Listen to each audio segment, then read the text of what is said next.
Hello, everybody, and welcome to another episode of Right Here, Right Now, live Buffalo football talk presented by Forefathers Organics. I'm your host, Alex Brasky, alongside my co-host, Ajay Cybulski, here for the Batavia Daily and Livingston County News. Each week, we'll discuss Buffalo's favorite football team, along with all the comings and goings from Orchard Park, thanks to our friends at Forefathers Organics in Dansville. Unlock the power of nature with Forefathers Organics, your premium CBD store. We offer the highest quality CBD and hemp products to liberate your mind, body, and soul, helping you live happy and free. Our mission is driven by excellence and transparency, using cutting-edge scientific methods to combat stress and target issues at their source. From potent ingestible CBD to soothing topicals, all our products are USDA certified organic. Discover all natural wellness from farm to table. Visit forefathersorganics.com for more information.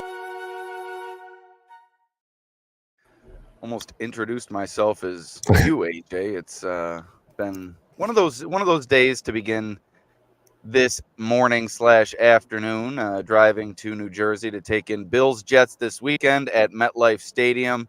Thought I'd arrive on time, hit some traffic, had to pull over. Now I'm in a parking lot in my car recording this podcast with you. Excited to do so. Excited to take the people through what is sure to be an exciting matchup here in Week 6. Yeah, it's a big one. And, you go back to last year again when Leonard Floyd sacked Rodgers on that first play on Monday night.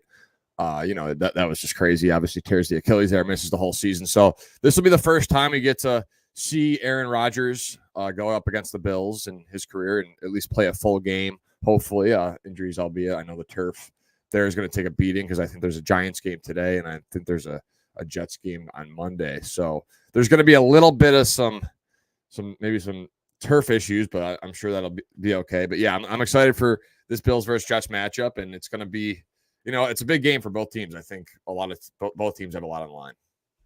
Yeah, you mentioned the turf. That's always been a point of contention with Bills players over the years. I think Taron Johnson one year really came out against the turf at MetLife Stadium, said it is turf that people just shouldn't be playing on.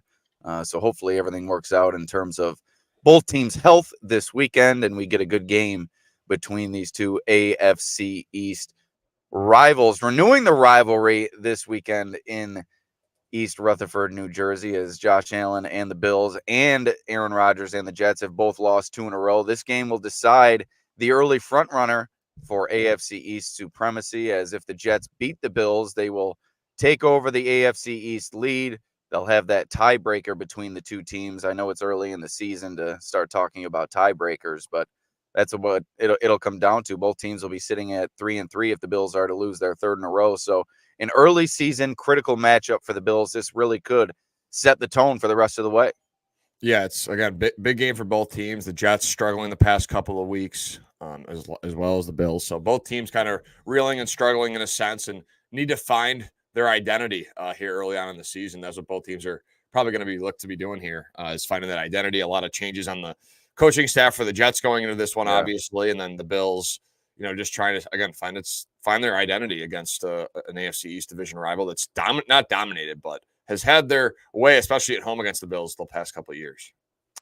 So the Jets coming off a 23-17 loss at the hands of the Minnesota Vikings, a game in which the Jets played relatively well on the defensive side of the ball, but Aaron Rodgers really struggled in that game. Interceptions, a pick 6, really force-feeding the ball to Garrett Wilson. I think 20 targets or something like that in that game. He came away with over 10 receptions, a 100-yard day, and a touchdown. So Bill's really going to have to keep their eye on Wilson. The Jets' running game hasn't been able to get going. It's the worst in the league, averaging beneath 85 yards per game. So the Bills are going to have to make, in my opinion, are going to look to make the Jets one-dimensional here. You're going to try to make them run the football, and if not, you're going to try to make Aaron Rodgers get on the move and work him outside of that pocket. That's been something he struggled to do early in the season, coming off that Achilles, not the same mobility as he once had. So the Bills have a lot on their hands in this game, especially when it comes to the Jets defense, but don't count out Rodgers and this offense either. Yeah, Rodgers needs to, figure it out in a sense. He's had his moments still where he makes those crazy throws, but for the most part, I think it's been underwhelming for Jets fans as a whole with the Rodgers experiment up to this point. Their offensive guy, they have a lot of talent. He loves Alan Lazard, and that's a guy that he uses. So the Bills will have to keep an eye on him. Tyler Conklin's actually had a couple of good games here to start this season. Obviously, Garrett Wilson, the number one guy. But Rodgers and Wilson have had trouble, I think, connecting on a lot of things. And Rodgers has spoken upon that, especially after the win. Kind of after one of the wins this year, early in the season, mentioned how once him and Garrett Wilson get on page, it's going to be scary. But that's yet to happen yet. So maybe if they do, it can be a scary offense. But again, I think it might help the Jets offense, obviously, that Nathaniel Hackett's not calling plays anymore. But at the same time, it also comes down to the quarterback at the end of the day. Kind of a lateral move to Todd Downing. I don't know if he's necessarily Andy Reid in this situation, coming in and lighting the world on fire with his play calling. But at this rate, I think anything might be better than Nathaniel Hackett with the way that the Jets offense has looked through the first 5 weeks of the season. Why don't you take us into your game preview, AJ, on the dailynewsonline.com. Once again, all of this brought to you by Forefathers Organics. And be sure to hit that like button, subscribe to the Right Here, Right Now podcast, subscribe to the Batavia Daily News YouTube channel. You can find all our stuff wherever you find your podcast. So be sure to do that, and be sure to share with your friends as well. We really appreciate it. But AJ, why don't we dive into the game preview, odds, weather, broadcast details, and the like? Yeah. So right now the odds sit at -2.5 Bills. They're that's -112. Jets +2.5 point underdog. So at home, so the Bills obviously have the advantage according to the Las Vegas odds bakers. So that's interesting. Jets at home, but again, I get it that the Bills are the best team in the AFC East, and they've proven that over the past few years. So I get why they're favored. Money line, Bills -142, Jets +120. Then the over under is pretty low. It's at 40.5. So that's a low line for a game. But again, these defenses are very good. Game day weather, temperatures will be a cool night. 45 degrees. 45 to 50 degrees throughout the game. No precipitation and light winds expected, so that's good. But it'll be a little chillier. Obviously, games on ESPN. Joe Buck, Troy Aikman will be on the call with Lisa Salters on the sideline. Injury reports. Obviously you have Shakir questionable with the ankle. Ed Oliver, hamstring, he is out. Taron Johnson's questionable with that forearm injury. Austin Johnson is questionable with the oblique injury. James Cook is questionable with the toe injury. And then moving to the Jets side here, 1 second. Michael Carter, the cornerback, is out. CJ Mosley, who I think is a very important piece for this team, so especially on defense and the way he leads that middle linebacker position, he's questionable with a toe. Tyler Conklin is questionable with a hip. So 17 catches for 181 yards for Conklin this year. So kind of a, interesting dynamic going on over there with him. And then Aaron Rodgers is also on the injury report earlier in the week. Just want to mention it. But he was with an ankle, but he was limited in practice all week, and he's good to go. So that's the injury report. And then obviously you got the top story. Okay, go ahead. Let's dive into that injury report, because obviously that's a huge storyline in this game. Just all the injuries that the Bills continue to deal with. But at the same time, perhaps getting some reinforcements on the defensive side of the ball. Let's start on the offensive side of the ball. We discussed it at length in our previous podcast this week on Thursday. Let's just touch on it here. Things have kind of shifted a little bit. Saturday, James Cook's agency coming out, apparently telling Adam Schefter that Cook plans to play on Monday night against the New York Jets. It looked like for sure throughout the week, missing 3 straight practices on Wednesday, Thursday, Friday, that he would be out, but he was out there on Saturday, albeit during a brief practice in front of the media. So it looks like Cook is going to suit up for Monday's game. And Shakir, there's still some question there, but he did hold his event, his pet adoption event, over the weekend, and moving around, interacting with his teammates in good spirits. So I think things looking a little bit more favorable for both of those players. I know that we kind of eliminated them, at least I all but eliminated them. I think you were leaving a little bit more of a door open for one, if not both of those players. But it seems like both of those players now, in my mind, have a better chance to play than they did a few days ago. Yeah, and with the way this Jets defense flies around, it's going to be important for James Cook and Khalil Shakir to play. So if they get both those guys back, obviously we know that's going to be important for this Bills offense and how they work. And James Cook's been so important in the pass catching game, run game. Obviously, we know how he is there. So he's a very important piece. And then Shakir, you saw last week the struggles against Houston. That wasn't the reason why, but it was one of the reasons that went into the struggles on offense against the Texans. No Khalil Shakir. So getting him back is also always a positive sign. He's really that guy that leads the wide receiver room. He has the experience, the camaraderie with Josh. He can win at every level. His yards after the catch ability is very valuable for what Joe Brady wants to do. So if they can get those two guys back, awesome. And then obviously on the defensive side, Taron Johnson possibly returning to the field will also be a huge a huge return for this Bills defense that was missing its all-pro slot corner for basically all 5 weeks to start this season.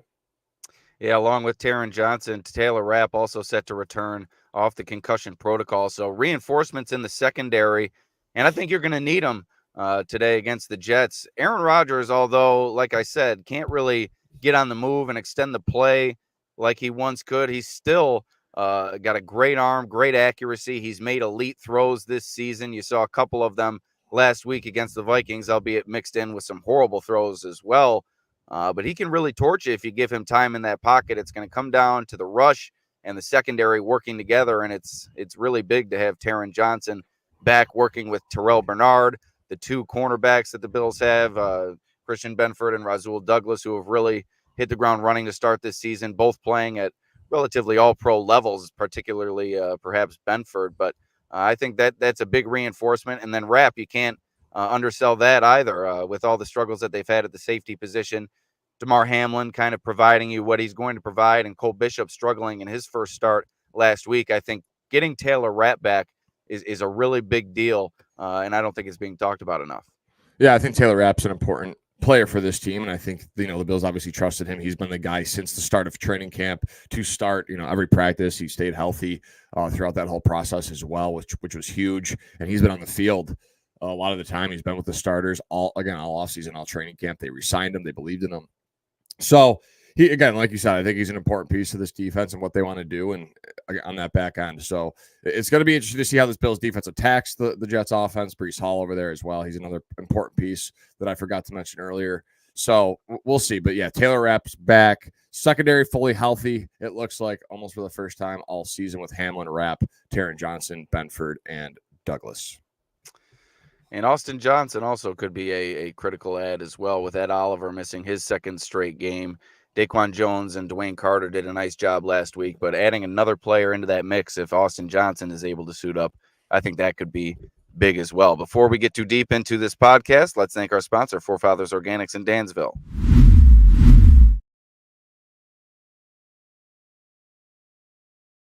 At Forefathers Organics, their mission is to liberate, educate, and innovate with the highest quality CBD and hemp-derived products for your mind, body, and soul so you can live happy and free. Visit them at 87 Franklin Street in Dansville, online at forefathersorganics.com, or call them at 585-335-2223 to learn more about the products they offer.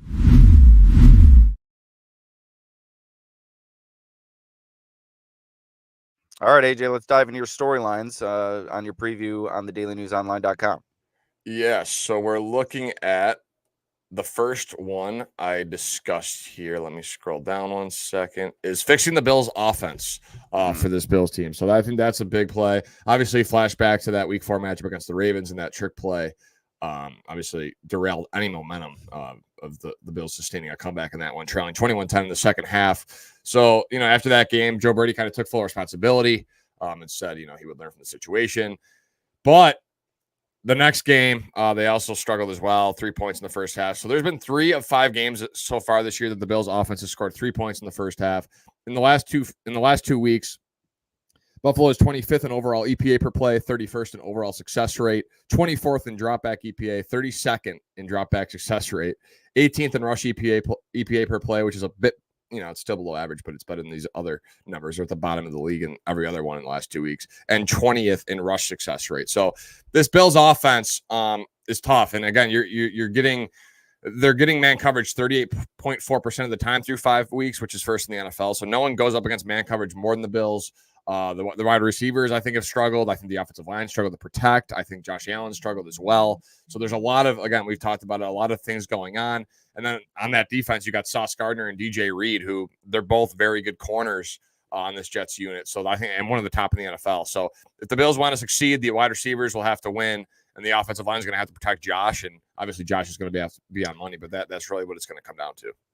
If you break it down to one player, who needs to take the step forward this week in order to help the Bills offense light that fuse and get back rolling like we saw them at the beginning of the season? You're gonna have Cook, it seems. He's going to be banged up, so you'd imagine he may be limited in some sense. Shakir, if he plays, I would think the same as well. So I think one of these other names outside of those two stalwarts on offense are going to have to step up. And for me, we talked about it earlier this week, it's Dalton Kincaid. He hasn't surpassed 50 yards in a game yet this season, dropping passes. If this offense wants to reach the heights that it needs to this season, Dalton Kincaid needs to get going. And I don't know if it's Joe Brady dialing things up or Kincaid winning his matchups, perhaps a mixture of both. Something's got to give there with Dalton Kincaid, and he needs to become that target for the Bills offense that he was expected to be going into this season. Yeah, Dalton Kincaid, looking at his game log real quick. Let me pull it up because I'm with you on Dalton Kincaid being the guy to step up. We're going to use the box score. 1 catch, 11 yards in the first week, 4 catches for 33 in the second week, 3 for 41 in the third week, 5 for 47 against the Ravens, and then 2 for 34 last week. It's just not been enough. 15 catches for 166 yards and 1 touchdown on the season. So that's just not good enough. I think he is also the key factor in this game. Can he win against a stingy Jets defense? Can he be that safety blanket if Josh Allen is under pressure and needs to get rid of the ball and he can trust Dalton Kincaid? The thing that's worrisome about Kincaid is, you could say he's getting double teamed in that, and he's the focal point of a lot of defenses. But when he's been given the opportunity, he's dropped some passes, right? And we've talked about that extensively on this show. So I think Dalton Kincaid needs to step up in order for this Bills offense to succeed, just like you said. And obviously, Dawson Knox has been a hot topic as well. In this game, if you're without Shakir, I think you might see them increase their usage of 2 tight ends. I don't think it's been where it was expected to be entering the season. Sean McDermott was asked about it earlier this week, and he kind of chalked it up to outside talk, kind of pointing in one direction, and what happens inside is something else. In terms of all the discussion around 12 personnel may have been an exterior conversation rather than something that was going on inside those meeting rooms and in trying to press the use. And the Bills have used, I think, way too much of that jumbo set and been way too, they've telegraphed their use of that jumbo set. It seems like every time the jumbo set's out there, they're running the ball. They're not using play action with it enough. And as time goes on, defenses are going to pick up on that. And the Bills have been one of the best teams in the league in using that jumbo set the past few years. So kudos to them for really implementing that into their offense and using it to their advantage. But like I said, as time goes on, defenses start to figure that out, especially if you start to show tendencies, as the Bills are, in that formation when they put Alec Anderson on the field as a 6th offensive lineman. Yeah, I think they've had success when they've done that. But like you said, I think it's also become a little bit predictable, and it feels like the defense maybe knows what's coming. So maybe they're going to have to, like you said, throw in more play action. I think Josh Allen's comfortable with that play action ability, and he's really, again, comfortable with the play action calls. And Joe Brady has not done enough of it. It's clear. So I think this Bills offense, like we mentioned, there's a lot of things to fix. And John Robert here in the comments says they should use Dawson Knox more. Also, not just blocking. Totally agree, John. I think that, it's true because Dawson Knox, I think we can all agree he's overpaid. We said this, I think, as well. But I think also, the guy's athletic. You can get the ball in his hands and see what he can do with it. And, it's not like he's had success at the NFL level. And it's not like grandfather time's, picking up on him. He's still in his prime of his career. He's capable of being a weapon in his offense, and he's healthy. That's been one of the sticking points for him over the past couple of seasons, especially last year. He just wasn't healthy. He hasn't been on the injury report this year. Yeah, so there needs to be more Dawson Knox, and that's another big factor of this. And Nate, thank you for the comment. Great pod today, fellas. Appreciate you, buddy. Yeah, and obviously another factor before we move on from the offense, Curtis Samuel and his usage. He was on the injury report, but he's since been removed. He's set to play this week against the Jets. I'm not sure what you're going to get from Curtis Samuel at this point. If it hasn't been the injury holding him back, that's certainly a problematic circumstance to consider. If it's simply the Bills' inability to utilize him, whether it's his inability to get open down the field, Curtis Samuel has been on a milk carton through 5 weeks, and if he doesn't get going soon, I'm not sure I expect anything from Curtis Samuel as the season goes. Yeah, it's hard to keep talking about a guy, right, and saying he needs to do it when maybe he's just not. It's not working, and there's still time for it to work. The guy's a talented player. Went to Ohio State, was a high prospect. He's had success with not that good a quarterback, so hopefully he can get it going. But yeah, it feels like we're beating a dead horse here with talking about Curtis Samuel because I just don't know if it's going to get better in a way. One thing I stumbled upon, AJ, I pulled off an exit on my way. I just had to find a place to park. I'm in Hackettstown. I think that's what it's called. Hackettstown, New Jersey. This is where they make M&Ms. Oh. It was moved here from Newark in like the 1950s. They're making M&Ms right down the street here. There's statues of the what is it? The red and the yellow M&M. The green lady M&M. I forget the other one. I think there's a blue one over there as well. But yeah, Hackettstown, New Jersey. You learn something new every day. Sometimes unexpectedly, M&Ms, the home of M&Ms here. Yeah, I'm a big peanut M&M guy. Those are the best. That's one. Peanut butter. Peanut butter's two. That's right up there as well. And then obviously you got the regular ones. And then there's I don't know if I've ever tried like the pretzel ones or yet, but I'm a peanut butter, peanut, and regular guy and M&M minis are very underrated as well. Yeah, I remember when they used to come in the tubes. Are you too young for that? M&M mini? No, that's where I. Do they still come in the tubes? Oh yeah. Okay. Yeah. I haven't had a mini in a while. JG peanut butter is elite. Let's give our Mount Rushmore of M&Ms. I'm gonna go peanut number 1. I'm gonna go. Or actually, I don't think you rank in Mount Rushmore. I think you just list 4, right? Yeah. It's got to be the top 4. All right, so I'm going to go peanut butter, crispy M&Ms, and I don't know if I have a 4th. I'll go regular. Give me your top 4. I would probably go the minis. Well, this is in order. It's Mount Rushmore. Right. Peanut butter, mini, and regular. That'd be my 4. So we had. Go ahead. No, I did crispy. You did mini. Yes. Okay. Yeah. So we have one different. Is there anything even up there? The pretzel? Did you mention the pretzel? I did, but I'm trying to look here. There's like there's caramel cold brew. Which I'm not a caramel guy, so that wouldn't make my top. I like caramel. I think I'd like the caramel. I'm gonna have to try that. I think they might surpass regular. Yeah, there's a couple like weird ones like pumpkin pie. You can't have mini and regular on your Mount Rushmore. They're the same exact thing. No, they're not. All right, but they're very close. Yeah, they're the same. They're consistent. Yeah, they're the same. They're just chocolate. It's a piece of chocolate, but there's a difference. They taste. There's like it's like that. It's a placebo effect for me. You're right. It's like when you get pistachios in the shell, they taste different when you get deshelled pistachios, in my opinion. Yeah, and I'll get like a 2-slice from my local pizza shop, and it tastes different. Like it's my favorite pizza, but it'll taste different than the large pizza. Like the 2-slice is 10 times better than the large pizza. JG says caramel not as good as they sound. All right, enough M&M talk. Let's get back to your storylines. I think you got a couple more.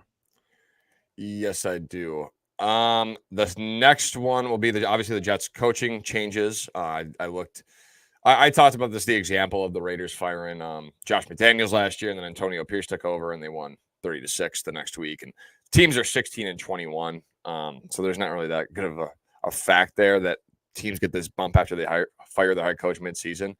But again, the Jets not only changed their head coach, but they got a new offensive play call, Todd Downing. So there's maybe some. Jets are getting desperate, man. Woody Johnson is getting desperate. That's my takeaway. I think he really knows that like this game is huge, and if they can't go to 2-4, and then he's trying to do anything to really get it done. And Joe Douglas is probably on the hot seat as well. And who knows? I think Rodgers might not have known about it, but I think the pressure of having Aaron Rodgers on your team is still like Like, he didn't do it intentionally. Rodgers probably wasn't like, get rid of Salah, but I also think You it was think he didn't like, know about it? he might have known about it, but I think He regardless, knew about he probably did. But regardless, it's Aaron Rodgers, and they're in their win now window, and they weren't winning. So I feel like the owner, like, despite what Rodgers thinks, and just the presence of Aaron Rodgers and what this was supposed to be, and all the offseason hype, I think gives you more pressure, regardless if Rodgers knew or not. I think that's ultimately, what it came down to. And then the last part, obviously, early advantage in the AFC East. Both teams have endured 2 straight losses in the past 2 weeks, and we'll see who comes out on top on Monday night. So that's really my 3 things I touched on. All right, let's go to my 5 takes article on the dailynewsonline.com. I already touched on one of them, how I believe the Bills need to make the Jets one-dimensional, and it's a little bit nuanced here. I know conventional wisdom would tell you they're the worst rushing team in the league, make them run the ball, but I think you got to make Aaron Rodgers get on the move and throw from outside. I think that's where the Jets are weakest, when you force him out of his comfort zone and you force him to make plays off script.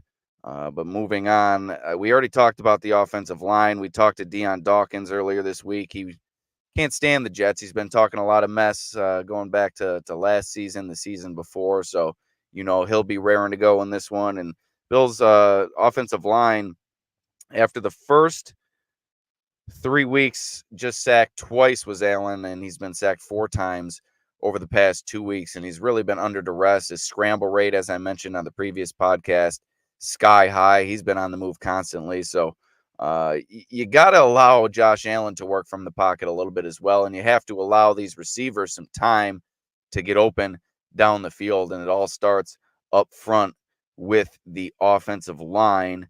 Another one of my takes, we already mentioned it with the offense, ignite the fuse with Kincaid. You kind of added on to my Kincaid point. Do you agree that he's the player that needs to step up? Is there somebody else that you think can help unlock the next level of this Bills offense and maybe take it to where it needs to go, and maybe take some of the pressure off Kincaid and help him get there? It's been Cook and Shakir thus far, but like I said, they're going to be hampered in this game, I believe. Is Keon Coleman that next guy? Yeah, I mean, Keon is obviously the obvious choice over, I think, at this point, Curtis Samuel and Mac Hollins. I just don't know really if you can trust those guys to step up. And regardless if they've been given opportunity or enough opportunity, they haven't proved anything or showed anything. So I think you could go with a Keon Coleman. He's really not been targeted much, but when he's been targeted, he's made some plays. Obviously, the Texans play last week on that 4th down and takes it to the house. So, yeah, I think Keon Coleman would be a name, but I really think, I mean, they traded up for this guy, Dalton Kincaid, and first-round pick, and he was probably the most highly touted tight end coming out of the draft as a pass catcher. And watching his tape and everything you saw, there's flashes of it, and there's been flashes of it at the NFL level, but it's just not been consistent. So I'd still go with Kincaid, but again, I think if there's another guy, I would say Keon Coleman is definitely another rookie that needs to step up, and Josh Allen also needs to give him, I think, a little bit more opportunity, and the offense as a whole.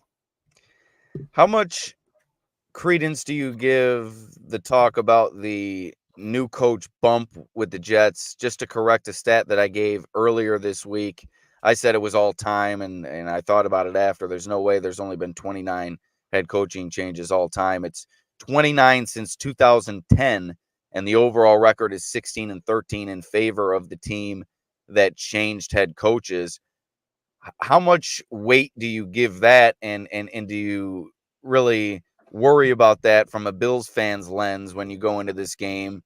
The Jets were really a dumpster fire under Robert Saleh, and things couldn't get any worse. Really nowhere to go but up, and you bring in Ulbrich, you move Todd Downing over to the play calling duties. I'm not sure if it's a long-term answer for the Jets, but if they're going to catch any fire, it's going to be by lightning in a bottle early in this head coaching change, and it could happen right here. Yeah, the problem for me with this certain situation, because I think last year with Josh McDaniels, it was clear, like, the Vegas was like fed up, right, with that whole thing and how that ended. And Antonio Pierce kind of, he was that guy, didn't really know much in terms of like X's and O's, like, but a very like good, like, inspirer and like energy guy, right? So then he obviously got the job, and I'm not saying he's not smart, but he wasn't known as some really smart coach like you get with the McDaniels. He wasn't a defensive or offensive expert. He wasn't like a play caller that was highly touted for years. I know what you're saying. Yeah. So I get it. But with this, in this sense, I just think that, the offense is the part that needs fixing. And Robert Saleh has been such a good defensive coach for this team.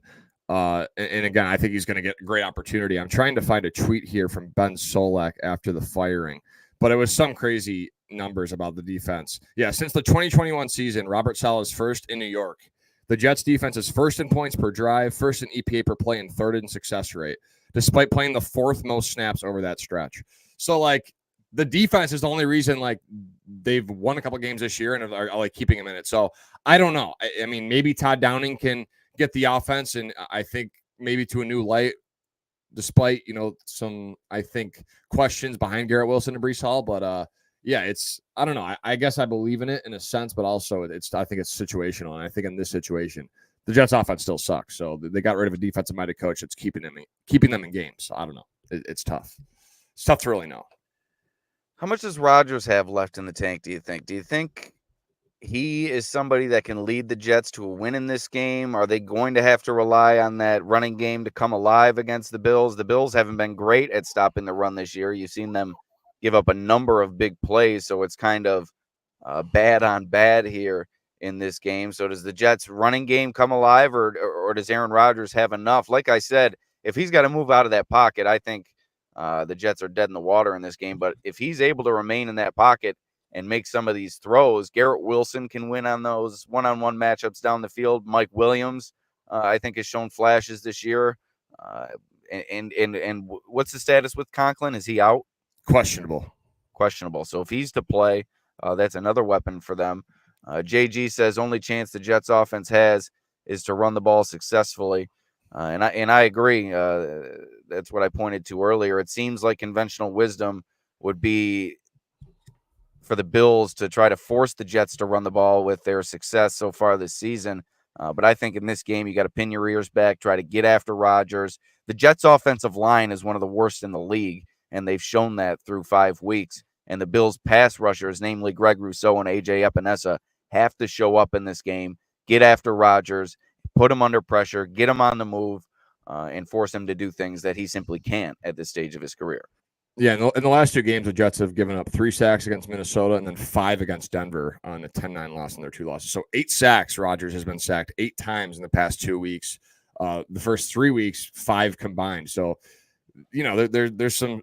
Obviously, they lost Morgan Moses for a little bit, which is a loss for them. He was probably one of their best offensive guards that they brought over from Baltimore. So he'll be back on the field, which I think will help them up front. And you have, Joe Tippmann, the second-year player who's been good. Tyron Smith's obviously still staying healthy somehow. Elijah Vera Tucker. So they do have some pieces on the offensive line, but the last 2 weeks, again, 8 sacks allowed is tough, especially for Rodgers. And I don't know. I think he might have like 1 or 2 more seasons left after this. I don't know if, I don't think he's at the point of his career, though, where he can do it anymore. It stinks because like Rodgers was, one of the best from my generation, and it sucks, but whatever. I mean, I don't think he's got much left in the tank, Alex. I just don't.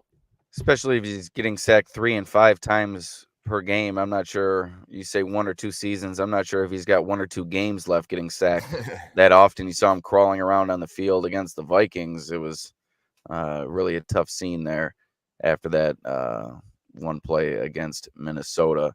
Anything you'd like to touch on here? Special teams, Brandon Codrington, revenge game, Ty Johnson, revenge game here a little bit. But I think we pretty much touched on it all.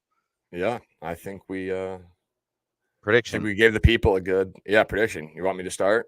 Yes. I'll go 2017 Bills. I think it's a low-scoring game. I think the under hits, so cash in your bets on the under.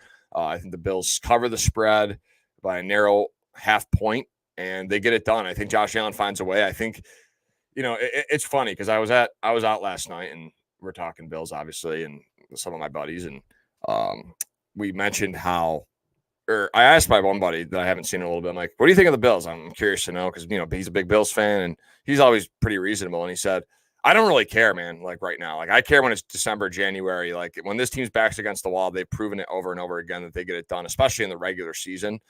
So that gives me hope. The Bills facing adversity right now, young team. You got to come out. You got to start faster. You can't have these 3-point halves and expect to win these football games and come back. You're not the Arizona Cardinals are a good team and you got lucky that first week. But when you're going up against divisional opponents and these cream of the crop teams in the AFC, you cannot start slow like that. So a quick start will be crucial. And I think the Bills pull out a narrow 2017 win.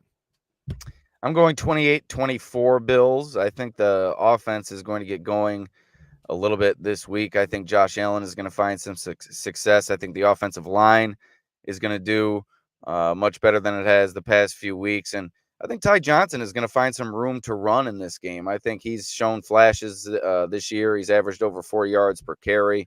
It's a step back from James Cook, but I think Ty Johnson is certainly capable of providing you a bit out of the backfield. And I think Keon Coleman has a big game here. I think he's going to draw a couple of holding penalties on Sauce Gardner. I think he's going to win down the field on some contested catches, and I think he's going to come away with a red zone touchdown reception, and he's going to help the Bills beat the Jets by at least 4 points in this one. And I agree with you. I think the Bills need to start much, much faster in this one. The defense has really carried the offense and kept them in a couple of these games. You talk about the Cardinals game last week against the Texans, another one that the offense needs to burst out of the gate early like it did against Jacksonville, really put a stamp on this game and exercise some demons against the Jets defense that's had its number in the past.